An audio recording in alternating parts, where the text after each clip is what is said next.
It's fall, and I'm grounded from flying and traveling for work for a few months.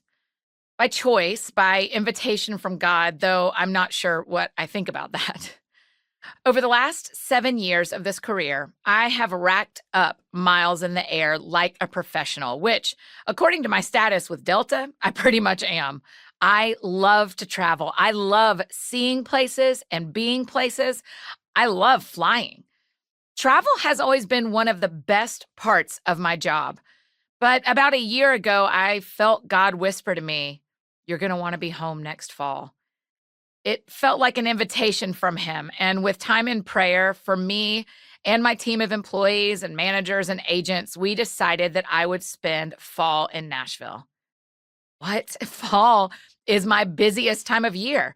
Conferences and events typically keep my travel schedule fully booked in autumn. And God wanted me off the road? But I heard what I heard and I agreed to obey. And so as I write these words, here I am, grounded. For a change of scenery, I drove south from Nashville to see my family, and I'm posted up at my favorite Atlanta coffee spot, East Pole Coffee Company. It's bright and beautiful, and it looks like it seats about 30 people. In the corners, there are green plants hanging from the ceiling, and the vines are dangling down to the floor, almost camouflaging the electrical outlets.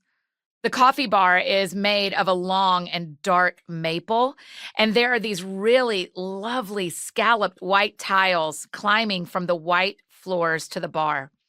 I'm sitting with my back to the windows. I like the hubbub of a busy coffee shop, and this one has constant traffic.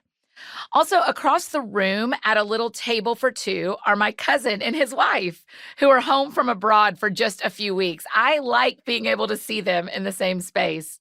I have a chai with oat milk, which, come on, milk made of oats is ridiculous and hilarious and so bougie, but also delicious. The playlist I found on Spotify is a collection of instrumental classics called Refreshing Pieces, and I'm switching between it and John McLaughlin's instrumental music.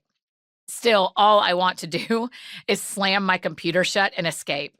As I was driving here, my mind started dreaming of all the places I could run to and drive to and fly to and be right now. All the other places but here. If there's one thing I've learned, it's that even if I did run away, there's no getting away from my insides. It's as if the sadness has taken residence and it's not going to be left behind just because I leave. And leaving isn't an option right now anyway. I've stopped traveling for work for a couple of reasons, one of them being my physical health.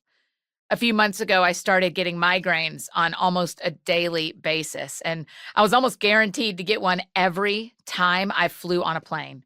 After months of this, my doctor put me on bed rest, 2 full weeks of bed rest. The decision to take the second half of the year off the road was sealed before I started getting daily migraines, but God knew.